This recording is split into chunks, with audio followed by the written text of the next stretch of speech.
Here's your text converted into paragraph form, without intentionally skipping any of the words from the portion you provided. In 1964, during the filming of The Sound of Music, a single sound brought chaos to the set and nearly destroyed one of the film's most iconic scenes. It wasn't dramatic or tragic. It was funny, too funny, so funny that no one could stay in character. Take after take was ruined. The studio spent thousands trying to fix it, then chose to bury the story completely. For decades, it stayed hidden until Julie Andrews finally told the truth on live television. What really happened in that gazebo? And why did Christopher Plummer, who hated the film, agree to keep quiet? Europe falls in love with the story. It all started quietly in the mid-1950s. Back in 1956, a German producer named Wolfgang Lieberknecht released two films based on Maria von Trapp's memoir, The Story of the Trapp Family Singers. The first was Die Trapp Family, and it was followed by a sequel a year later. They were low-budget, sentimental, and very European in tone, but they struck a chord. In post-war West Germany, people were craving stories that were heartwarming and full of hope. These two films delivered just that. Both films turned into box office gold. In fact, they were the biggest commercial film success in West Germany at the time. The story's charm didn't stop there. It spread like wildfire through Europe and even found an audience in South America.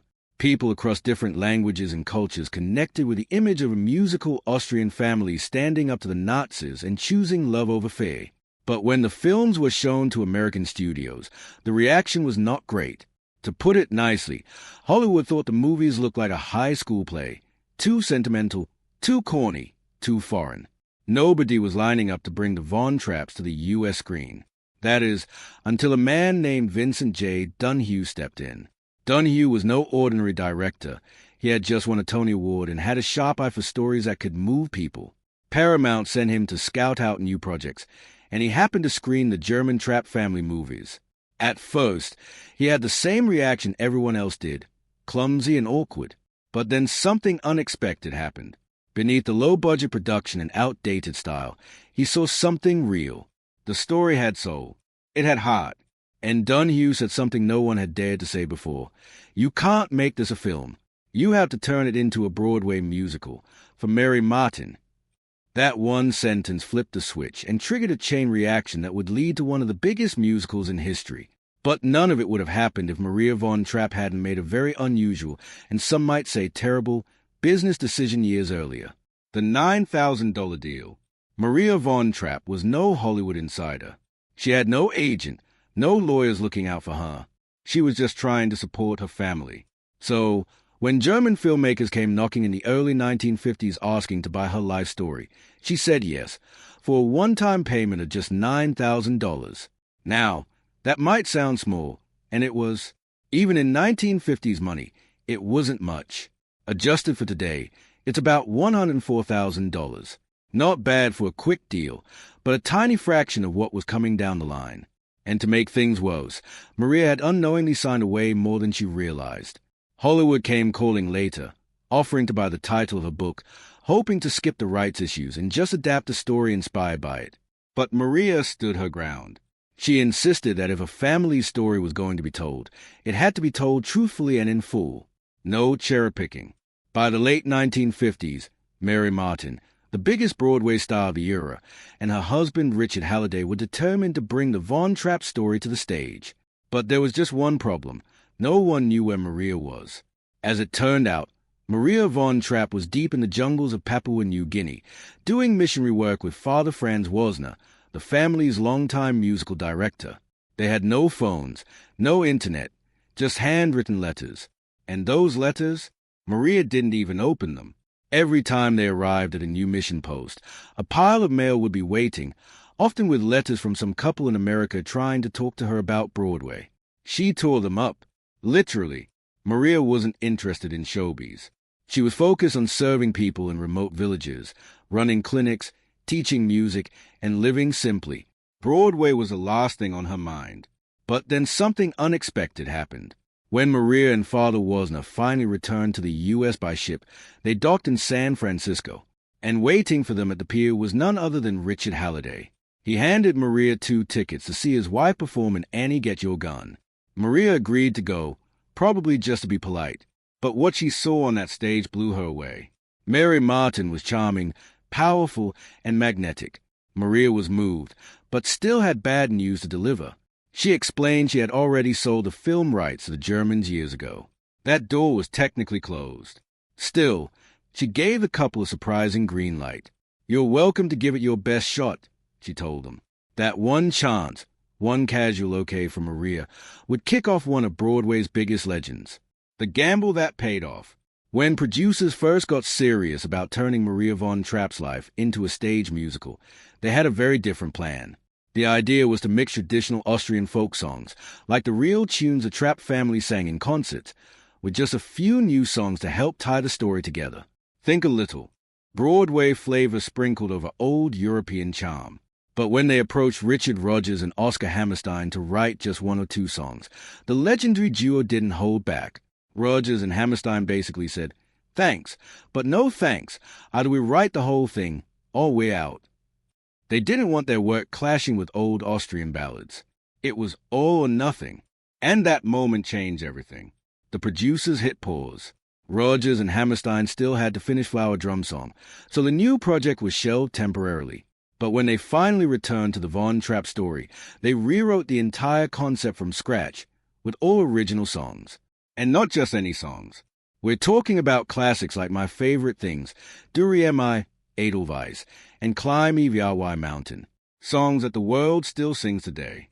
Then came opening night, November 16th, 1959. The curtain rose at the Luntfontein Theater on Broadway with Mary Martin as Maria and Theodore Bickel as Captain Von Trapp. The production cost $400,000 to stage, a hefty budget back then. But the buzz was electric.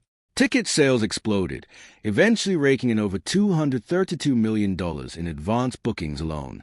Let that sink in, over $232 million before most people had even seen the show. Mary Martin barely took a day off. She only missed one performance in the entire run. The show ran for 1,443 performances, nearly 4 years, before closing in June 1963. But by the summer of 1960, something else started heating up. A bidding war for the movie rights. Studios knew this wasn't just a hit. It was a phenomenon. 20th Century Fox came out on top, shelling out $1,250,000 for the rights, which would be more than $13 million in today's money. That was a shocking number, especially for a studio in deep trouble. Why? Because Cleopatra, Fox's previous big-budget epic, had nearly destroyed them. It went $15 million over budget and took down careers with it. Fox was bleeding money. So when they bought the rights to The Sound of Music, people thought they were crazy. But the contract had one sneaky little clause. If the film made more than $12.5 million, Rodgers and Hammerstein's estate would get 10% of profits. Co-writer Howard Lindsay literally laughed at it. He didn't think the movie would get anywhere near that number. He couldn't have been more wrong. And now we get to one of the biggest what-ifs in Hollywood casting history. Julie Andrews' Revenge, Hollywood's big mistake. By the early 1960s, Julie Andrews had already conquered the stage. She was beloved for her role as Eliza Doolittle in My Fair Lady on Broadway. Her voice was stunning, her charm undeniable. But when it came time to turn My Fair Lady into a film, Hollywood turned its back on her. The studio head said she wasn't camera ready. In other words, they thought she wasn't glamorous enough for the big screen. So instead of casting the woman who made the role famous, they chose Audrey Hepburn, a move that stunned Broadway fans.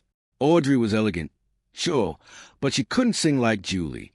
In fact, most of her songs in the film had to be dubbed. Julie was devastated. She had carried My Fair Lady for years, only to be passed over at the biggest moment. It was the kind of snub that could have ended a career. But fate had other plans. Around that same time, director Robert Wise was looking for someone to play Maria von Trapp in The Sound of Music. He wasn't convinced Julie was the right fit until someone at Disney showed him an early cut of Mary Poppins. The film wasn't even finished yet, but just a few minutes in, Wise turned to the screenwriter and said, "Let's sign her before anyone else does."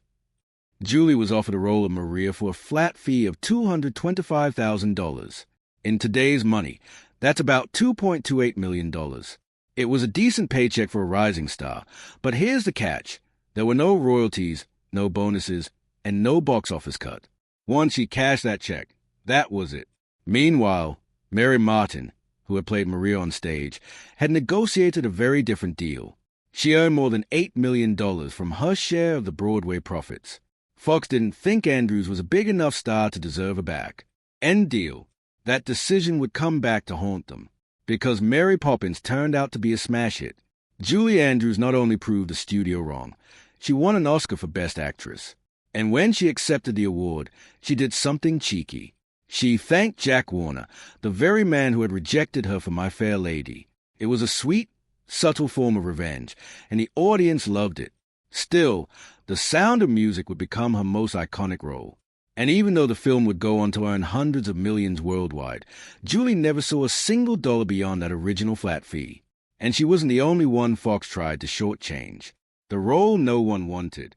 While Julie Andrews was already charming everyone behind the scenes, casting her on-screen partner was turning into a serious headache. The role of Captain George Von Trapp should have been a dream gig. He was a handsome, brooding widower who slowly falls in love with Maria. But here's the thing, no major actor wanted to play him. Robert Wise, the director, tried everyone. He considered Sean Connery, who had just shaken the world as James Bond. He also reached out to Richard Burton, known for his intense performances and his rocky relationship with Elizabeth Taylor. Even Bing Crosby was floated as a possibility, but none of them fit the tone or spirit of the film. Some said no. Others just didn't seem right. Then came Christopher Plummer. He was classically trained, elegant, and sharp, but he didn't like the script at all. In fact, Plummer thought The Sound of Music was too sweet, too sentimental. He called it the sound of mucus behind the scenes and turned down the role several times. The idea of playing a strict, emotionally stiff father in a musical didn't interest him, but Robert Wise believed in him. So he flew to London to convince Plummer face-to-face. Plummer agreed, but only under one condition. He wanted to reshape the character. He told the writers the captain needed more depth, more heart, and better dialogue. And most of all, he needed his own song, something to show his emotional side. That's how Edelweiss ended up in the film. It's not an Austrian folk song, like many believe. Rodgers and Hammerstein actually wrote it for Plummer's character.